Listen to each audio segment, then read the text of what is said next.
why fund managers can't beat the S&P 500? Because they're sheep, and sheep get slaughtered. The numbers told the story, they always do. Money never sleeps, pal. Because all we care about is getting fucking rich. You connect points I don't even know to look for. The most valuable commodity I know of is information. Public's out there throwing darts at a board sport. I don't throw darts at a board. I bet on sure things.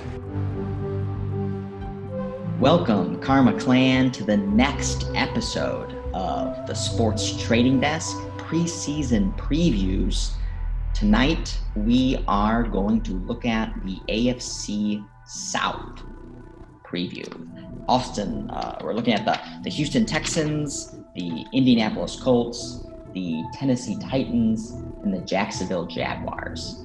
Now, I don't have very strong feelings about any of these teams. I think it's pretty much market consensus that the Jaguars are going to be one of the worst teams in the NFL, and they're likely going to be the bottom feeder in this division. So that's not a really actionable take. But I think that, there are three viable teams who could all really win this division. It seems like the market is down on the Texans this year, who won the division last year. Of course, Bill O'Brien trading away DeAndre Hopkins this offseason for David Johnson and a slew of draft picks, unconscionably. And then, of course, Phillip Rivers being added to the Colts. And then, of course, the Titans having Ryan Tannehill and, really surging in the second half of the season, getting into the playoffs, beating the Patriots, beating the Ravens, before succumbing to the Chiefs in the AFC Championship game. So there is talent in here, but it looks like we could see some regression. So let's start off with the Houston Texans. Corey, what's the pricing on the Texans? Yeah, their over-under total comes in at 7.5. Divisional odds of plus 377. AFC conference odds of 33-1. And Super Bowl odds of 63-1. Yeah, so obviously major loss with having no DeAndre Hopkins. They replaced him with Brandon Cooks and Randall Cobb. And then, of course, you already have Will Fuller. So you have now three talented wide receivers, but three wide receivers who also have a long history of being injury prone and not really being able to play, much less a full season, but really even more than half a season. And then, of course, the offensive line struggled again last year. They added, Laramie Tunzel, but he still gave up a lot of sacks. Deshaun Watson still constantly running for his life. They've added the offensive play calling responsibilities will be handed over to Tim Kelly this year, a 33-year-old. So someone, millennial, someone who grew up playing Madden. I'm all in favor of, any opportunity to have Bill O'Brien have less of a decision-making capacity on this team. So I think that could be an improvement. But yeah, it's hard to see how good this team can be, because there's just going to be so much volatility, because there's just so many players that are so just vulnerable to injury. Even on the defensive side with JJ Watt, just can't stay healthy for an entire season. Now, if they can stay healthy, I think this team could easily win this division, because I don't think anyone else is going to necessarily run away with it. What do you think, Corey? Yeah, I think Watson is easily the best quarterback in the division. Tannehill had a career year last year, but definitely not sold on that. I think Rivers is a lot worse, in my opinion, than a lot of people think. I don't think he's a top 15 quarterback at all anymore. I think where they really struggle is defensively. Last year, they were pretty much bottom 10 in every metric. And like you mentioned, JJ Watt he's definitely still a beast, but he's slowing down. And they just have questions across the secondary. And I don't think they really made any moves in the offseason, if I'm correct, on the defensive side of the ball. So I kind of see them struggling again there. But with a quarterback like Watson, I mean, he can just go out and win games by himself. But with Bill O'Brien and I'm not sure I just totally trust the organization as a whole. I think they've made some interesting decisions this offseason, kind of paying the receivers they did as much as they did. They have the third highest salary hit to the wide receiver position after losing DeAndre Hopkins, which is surprising to me. They're paying Fuller $10 million, Cobb $9 million, Cooks $8 million, and still $7 million. So that was crazy to me. And then they're also paying their running backs the third highest salary hit for that positional group, DJ and Duke Johnson. So as much as they're paying those groups, I think they definitely don't line up in talent at those spots in the league. So I just kind of question some of the direction the team's going in. But like I said, I love Watson. So to your point, I definitely could see them winning the division still, but it's definitely reliant on if they can stay healthy. Yeah, I think this is going to be a total boom bust team for sure. Yeah. And remember, a lot of what you're talking about, Corey, is directly related to Bill O'Brien, who got a promotion to GM of this team. So this is Bill O'Brien, the not very good coach, becoming the also not very good GM.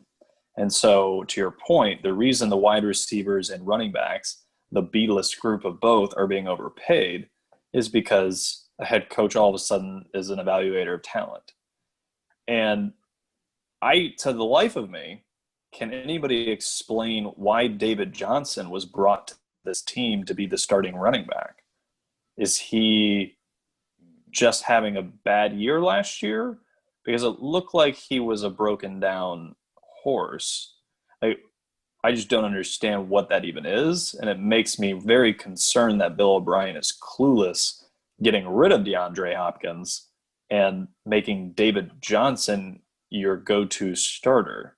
I can't possibly imagine even Bill O'Brien, with his lack of football IQ, could possibly equally assess the efficacy of David Johnson at running back and DeAndre Hopkins at wide receiver. I think there is, you got to read between the lines here. I think there was some sort of personal vendetta that between Bill O'Brien and DeAndre Hopkins, and this was a power move. That's how I kind of read it, because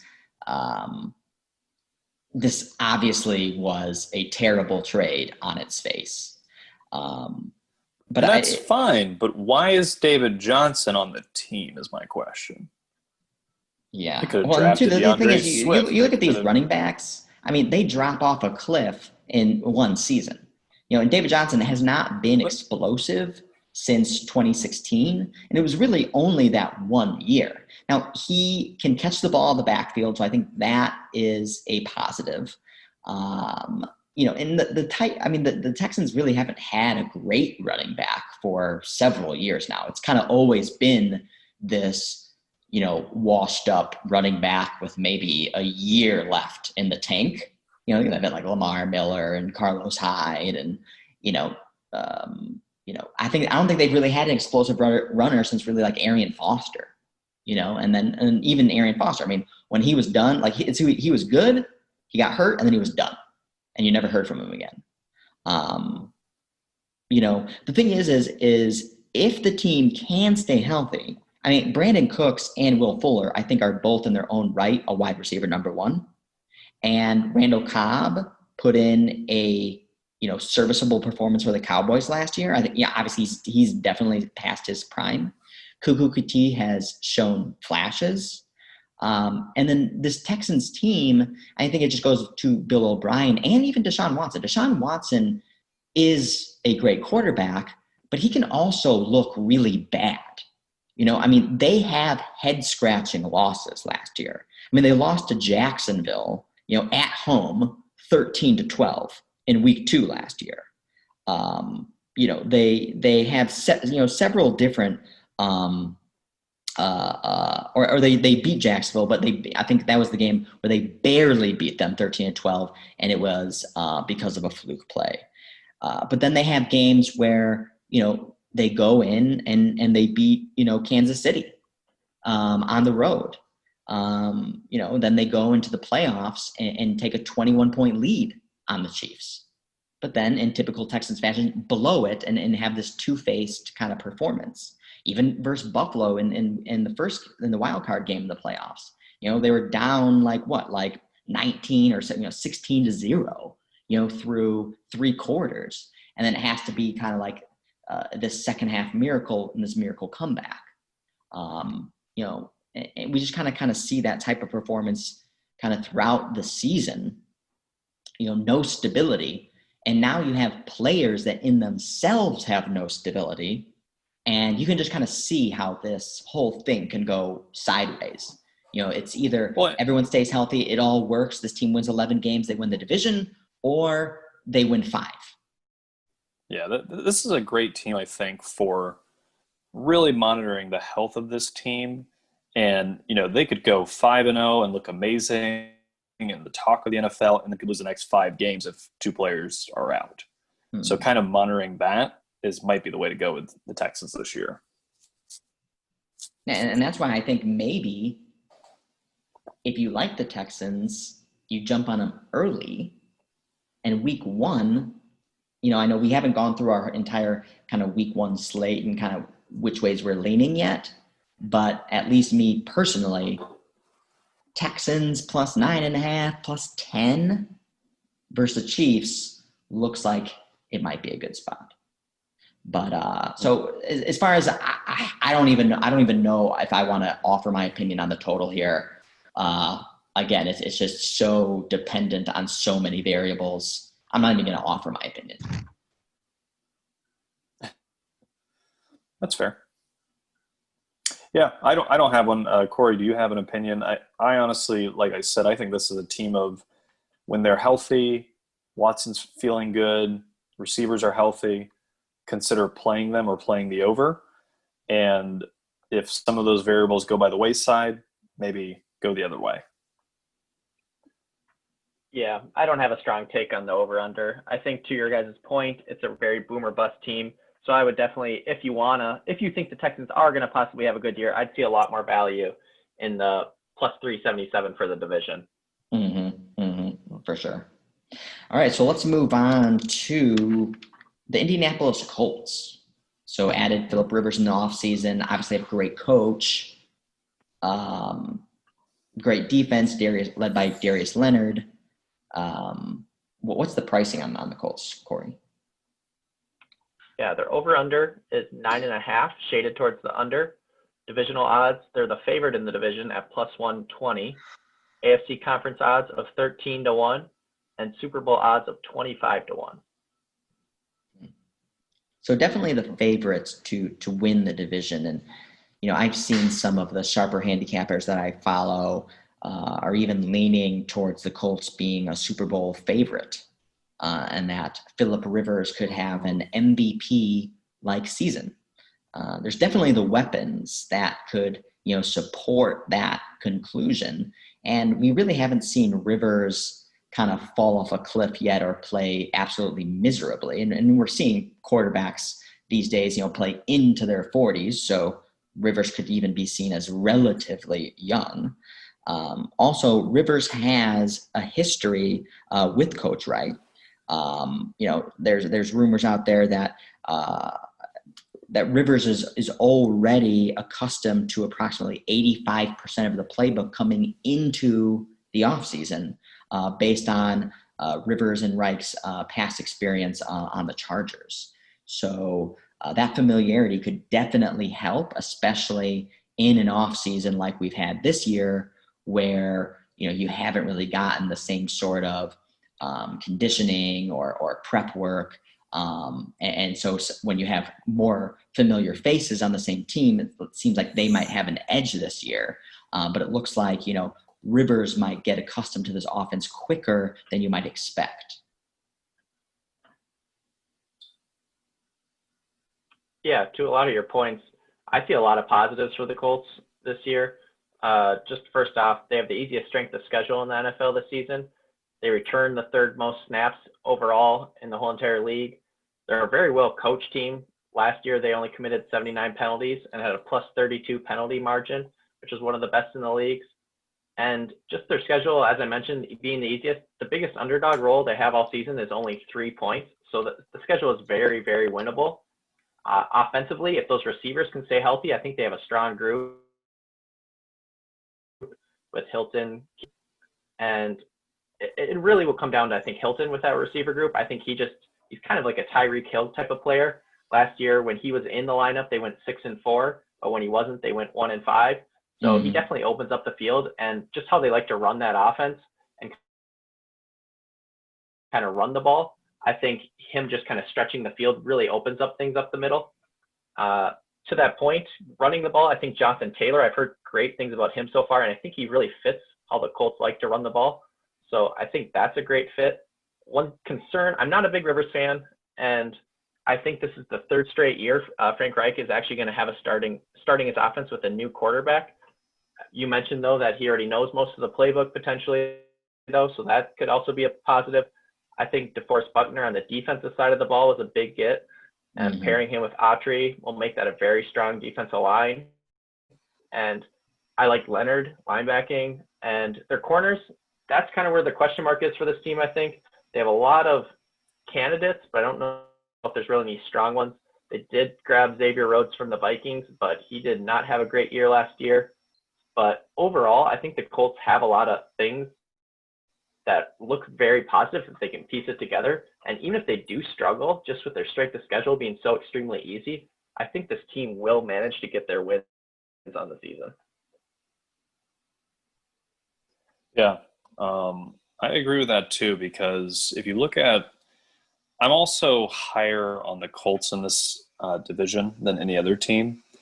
And part of the reason why is Frank Reich and the Colts, they had Brissett signed for 2 years. I think he was good enough, had the team stayed healthy, that they would have given him a second-year chance to see how he performs, even though they knew he probably wasn't the quarterback of the future.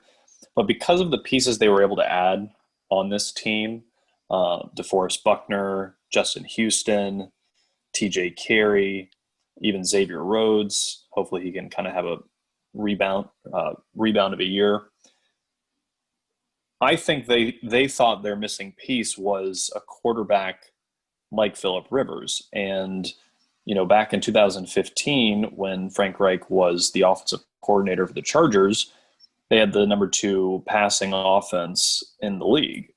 So obviously Phillip Rivers is a little older, maybe, doesn't have quite the arm strength, but he's still a gunslinger. He's still super competitive. And so, I don't see the drop-off that Phillip Rivers is going to have. I think because they have one of the best offensive lines, his life and his job's only going to get easier. They have excellent running back options and Jonathan Taylor and Marlon Mack. So for Phillip Rivers, even if he's 20% worse than he was 5 years ago, I think the team around him is so cohesive with the coaching and the scheme that this could be one of Phillip Rivers' strongest years yet. Obviously, I don't think he's going to get MVP or any of that jazz. But I think just from does he lessen the mistakes? Is he comfortable? Does he make the right decisions? Does he throw the ball down the field? I think all of those things are likely trending towards yes. And so with this defense being as strong as it can be, strong offensive line, all the pieces, really this team has a high ceiling. And, it's hard to fade them in this, especially in this division, because there's weak points on all 3 of the other teams. And I think in a year where great coaching is going to be even more important than it usually is, that, Coach Reich is one of the best coaches in the NFL, in my opinion. I would say top 5. And so I think that's really going to come into play. I think the Colts are almost the anti-Texans in the sense that I think there's going to be a lot of stability around the Colts. The offensive line brings a lot of stability. I think the coaching will bring stability. I think Phillip Rivers will bring stability. I mean, Rivers hasn't missed a game in, a decade or longer. And I think if you can get stability from the receiver set, which is one of the few places that there hasn't been, then I think this team, can win 10, 11 games, possibly even more if they get hot. because there is a lot of talent, especially at the wide receiver set. And to Corey's point, I mean, just to speak how important T.Y. Hilton has been to this team, not only did they go 1-5 without him last year, but in the last 10 games, they're 1-9 without him. So just really important to make sure you have him. And then Paris Hilton, he was starting to show, or Paris Campbell was starting to show some What's flashes. on your mind? Well, T.Y. Hilton, Paris, so yeah. He showed flashes last year. And then Michael Pittman also has been getting some good headlines out of training camp.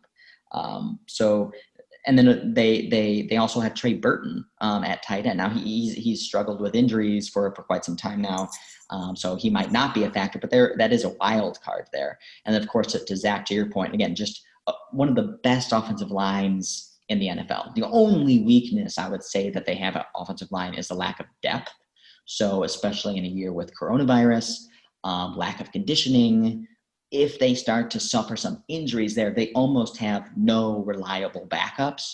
So if one of them goes down, two of them goes down, the replacements, there's going to be a big replacement gap there.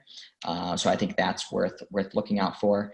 The other thing is the Colts, remember going into last year, faced a lot of adversity. They still went 7-9. Andrew Luck retiring, just like a week or two before the season started, and yet they were still able to put together, really solid performances. Jacoby Brissett put in an admirable performance. But one of the things is the gap between Brissett and Phillip Rivers, I think, could be quite massive. Even if you're not that bullish on Phillip Rivers, because when I was looking at some stats, I was surprised. So the Colts had less than 200 yards passing in 11 games last year. And they didn't face really necessarily like super tough defenses. And then Brissett was 30th in completion percentage at 60.9. The receivers only had 1,800 yards collectively. So it just goes to show, actually, even despite going 7-9 and putting in a few good performances, that on average over the course of the collective season, Brissett actually didn't have that great of a year. In fact, just did not put up good numbers at all, specifically in the passing game. So I think Rivers, can actually bring a lot to the table there. And then, of course, the kicking game. Adam Vinatieri was atrocious. So he missed 15 kicks last year, including 6 extra points. And there were some games where those, were extremely meaningful. The Colts probably could have added at least another 2 wins last year if Vinatieri played the way we're all accustomed to him kicking. So that means the Colts could have went 9-7 last year if you had just an average kicker. And that's with the talent set that they had last year. And they've certainly gotten better. So with that being the case, I'm definitely leaning over. Yeah, I'm also looking towards the over. Just pairing all that with the easiest strength of schedule in the NFL, I think that's sort of the only way to look. Yeah, and also just to finish on the Colts, if we took Baltimore and KC, let's say they disappeared from the NFL, who's your favorite team to win the AFC? I mean, just from, to me, it's got to be the Colts. Just from a well-rounded top-to-bottom team, management, coach, QB, line, defense. I mean, I think Colts probably, to start the season, would have to be top 3, just from that standpoint. Doesn't mean it's all going to come together, but just from what I've seen so far. That's definitely a good point. I can't disagree. All right, so let's move on to let's go to the Tennessee Titans. Obviously, had a great performance last offseason. Zach, we were really down on the Titans, mostly because of Marcus Mariota going into the beginning of the season, and we really wanted to see Tannehill be the starter, and we're disappointed that he didn't get the starting nod to begin the season. Ultimately, he did earn the job mostly through poor performances from Marcus Mariota, and then, of course, led the Titans into the playoffs and then some. So Corey, what's the Titans' prices look like? Yeah, their over/under comes in at 8.5. Divisional odds of +159. AFC conference odds of 15-1, and Super Bowl odds of 29-1. So a hair behind the Colts in all categories. Mm-hmm. So let's start with you, Corey. What do you think? What are your thoughts on the Titans? I think the Titans are just kind of one of your most consistent and balanced teams as of late. Just even looking the last 4 seasons, they've went 9-7 each of the last 4. I think they're just that team that they never really make headlines, but they're also not sitting at the bottom. No one, I don't think, really ever considered them to be a Super Bowl threat any of the last 4 years, despite going 9-7 each of those seasons. You just never really hear them in the conversation. I do worry about how much hype there's been built around, I think, Henry and Tannehill. I think they're both starters in the NFL, no doubt, but those two guys actually, a stat I came across, and a stat's a stat, but at the same time, there's still some value behind it. 11 teams have spent 17% or more of their salary cap on just 2 players, and that being their QB1 and running back 1. And 9 of those 11 teams have had losing records. So I think that's more speaking to paying your running back a lot of money. It just really hurts your cap in other spots. But I think that's something that could maybe be telling for the season as it goes on. I'm a little worried about how much they ran Derrick Henry at times last year. He got close to 400 carries. I think a large part of their success was Tannehill's aggressiveness. And he actually had an insane 9.6 yards per attempt last year, which is actually ranked 4th all time. And I saw some stats about how many points they were scoring per minute, and it was, I think, league best, quite a bit more than even the Chiefs and Patrick Mahomes. So their offense definitely was clicking, and I think a lot of that explosiveness had to do with A.J. Brown, who actually averaged 20 yards a catch in his rookie year. I think he's going to be a playmaker again this year, and I think he's a big piece to that offense. So I think a lot of that could hinge on that. If he's not in that lineup, I don't see this offense having near the success it's had. But outside of that, I think their defense, they added Vic Beasley, but I think he's kind of a bigger name than he is a player, in my opinion, at this point. Their positional groups are average or slightly above average across the board. Nothing glaring weaknesses, I guess, or super strong strengths. So I think the Titans, I mean, honestly, again, are on track for a pretty much average season. I don't see them making a lot of waves, but I also don't see them struggling with a lot of the bottom dwellers either. So it does help that they have that pretty easy strength of schedule. Yeah, and to tally off that, so it's interesting too, is once Tannehill took over, the offense, the first 9 games of the season, the team had not had over 140 yards rushing. As soon as Tannehill took over, every game until they lost to the Chiefs in the playoffs, they had over 150. So there was a huge kind of schematic shift once Tannehill, the better kind of downfield play action passer, took over, which is what Arthur Smith really wants to run.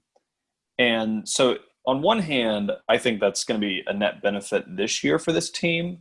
But on the other hand, when teams switch gears, it's kind of like a halfway point trade in baseball or something, from the National League to the American League, is nobody's seen this guy. Like in the context with which Ryan Tannehill came in last year, they weren't ready for the type of play action he can do that Marcus kind of struggled with. They weren't ready for that type of bootleg. They weren't ready for his more sophistication with when to throw it, when to run it, etc. And so I wonder if the offense might actually take a step back overall this season, because now we do know Tannehill's the starter. Because halfway through the season, man, half the teams are just trying to get healthy at that point. I mean, you saw the Colts, half their defense was getting banged up. So what's interesting to me is it worked versus the Patriots. It really worked versus the Ravens. And then they only had 90 yards rushing versus the Chiefs. That's concerning. And I know the Chiefs were a very strong team top to bottom last year, but to me, they almost became a little bit of what the Ravens were, which is kind of like a really good gimmick that when it works, it really works. And it's like, man, I don't even know if we can stop this team. But they're kind of a one-trick pony too. So when they run up against a good team that figures them out, they're not going to be successful. They're really going to struggle at times.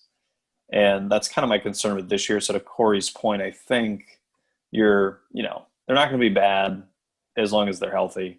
So probably a 7-win floor, 10-win ceiling is right about where you're going to get them.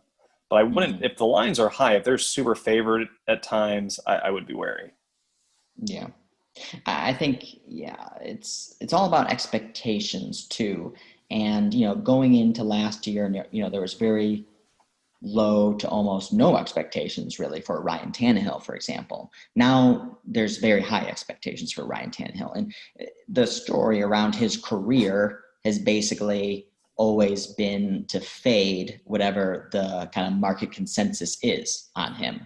That if you have, people are expecting a lot from him, he doesn't deliver. If people are expecting nothing from him, he over delivers. And so I feel like you could definitely see a pullback in Ryan Tannehill's performance, which I think will trickle down obviously across the offense. I like AJ Brown, but beyond AJ Brown, there's not that much more. Corey Davis has, kind of been a bust, certainly not worth being the number 5 overall pick, or whatever he was in a couple of years back. Adam Humphries, he struggled with injuries. He's been kind of like a poor man's Wes Welker. I like Jonnu Smith. I think, he showed flashes, but just collectively, I don't think it's anything super impressive. And then also Ryan Tannehill, he got almost 0 drops it was that I saw over his 9-game span in the regular season. So I think, you're definitely going to see some regression there. And then on the defensive side, I think it's you got some strong names across the board. I think they got a pretty strong secondary, especially. They lost Jarrell Casey, but I think the biggest take-home point in the defense is that they lost their defensive coordinator, Dean Pease, who retired. And now Mike Vrabel is going to kind of take on some of those defensive responsibilities. So that's obviously going to take away some time from him being just the overall head coach.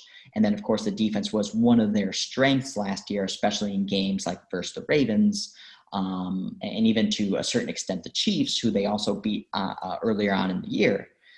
So I think losing Dean Pease is definitely going to be something that is noteworthy.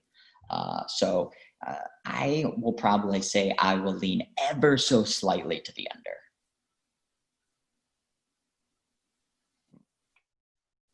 Yeah, I would also ever so slightly lean to the under as well. I really like Zach's point about Tannehill. I think there's a very good chance I think we see a sophomore slump sort of from him, like you might see in a rookie quarterback as more film comes out and teams become more familiar with the quarterback. So I think that's definitely something we could see from him this year. Yeah, and because they're so reliant, kind of like with the Ravens, they're so reliant on that play action working off of Henry running well, that any team that can really kind of stuff up the middle and kind of get that left side of the line with Saffold and Lewin kind of off the line a little bit and get some pressure. I mean, Tannehill's not going to beat you throwing the ball deep, especially with this receiving core. I mean, they have one guy, but he's a product also of that kind of play action, one-on-one type opportunity. So, the whole system is designed to work one very specific way. And when that way doesn't work, well, what's plan B? And that's my concern with this offense. Great. So we got a little bit less than 5 minutes left. So I think we can be pretty brief on the Jags. The Jags going to be led by Gardner Minshew. It looks like they're going to be full head steam moving in that direction this year. Obviously traded away Nick Foles. I was really surprised by some of Minshew's stats. He was 6-6 as a starter, 21 touchdowns, just 6 interceptions. I think he's gotten a little bit of a worse rap from the market than the stats really imply. He had a few duds of games where he kind of just didn't show up. But he also had some great games where he really led the team back. I think he's got a lot of great energy. So I think this team could outperform expectations because those expectations are so low this year. So what exactly are those expectations, Corey? Yeah, they're over under 4.5, shaded towards the over. Divisional odds along 27-1. AFC conference odds of 115-1, and Super Bowl odds of 225-1. Yeah, well, definitely Super Bowl, definitely not palatable, but 4.5. I mean, I'm not leaning towards really not going to be betting any overs this year, but I'm definitely going to lean to the over there. I think 4.5 is way too low. I think the Dolphins were 4 last year. And I don't think this team is nearly as bad as what people expected the Dolphins to be last year. This team still has Josh Allen, stud rookie last year. They added Chris Thompson, DJ Chark's not bad. Still have Leonard Fournette. They have an average offensive line. I know they lost a lot of talent on the defense, but it's still an NFL team. They still have, Miles Jack. They signed Joe Schobert at linebacker, who I really like. He's had struggled with injuries, but I really do like him. They have C.J. Henderson in the secondary, rookie cornerback from the Gators. Go Gators. So I think there is talent here. I don't think they're going to be absolutely atrocious. So what do you think, Zach? Yeah, no, I think Gardner Minshew is probably as good as Denver's quarterback, who's getting all the hype. Yeah. And Minshew's kind of been forgotten about because his hype started early and faded down the stretch. But the whole Jags team faded down the stretch. Their defense just kind of gave up on the season after the Ramsey trade. So, they have 2 strong, draft picks. They also got, I can't say his name, Chazen from LSU, who's a good speed rusher as a linebacker. So, like you said, I think their receiver core is actually underrated. Dede Westbrook was slated to be their number 1 receiver, but now DJ Shark's actually, he looks a lot like a poor man's Devontae Parker, AJ Green type, but the dude's got talent. So, if Leonard Fournette stays healthy, they're going to love that. Jay Gruden's the offensive coordinator with Chris Thompson they brought in for check downs. He's a speedster. He's great out of the backfield. And Tyler Eifert when he's healthy. So the first half of the season, there's no problem this team going 4-4. I don't, obviously schedule pending and other variables, but it wouldn't surprise me at all if they were 4-4 at the halfway point. So yeah, definitely over if you were going to do a win total. All right, great. So we're not nearly as bearish on the Jags as the market. Yeah, I guess when I look at the Jags, I think I am actually going to lean towards the under a little bit. I really have question marks about their defense.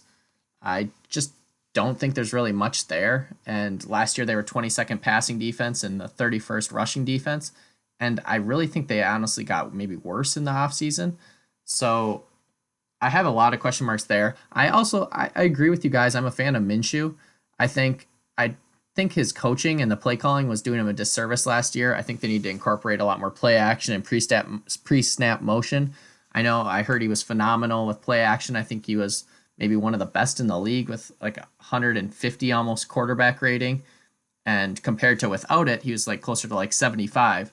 So I think if some steps are made to kind of help Minshew kind of like pair with his game, I think that offense could definitely see a lot more success this year. But I still don't think it's that strong of an offense. They do open the season with 8 straight games versus pass defenses in the bottom half of the league, along with 8 of their first 9 games versus bottom half rush defenses. So they definitely can find their footing, as Zach mentioned, and maybe find 4-4 at the start of the year. But I'm just not sure if that's going to be the case. Cool. All right, great pod, guys. That wraps up. We'll see you on the next one, and that's the closing bell.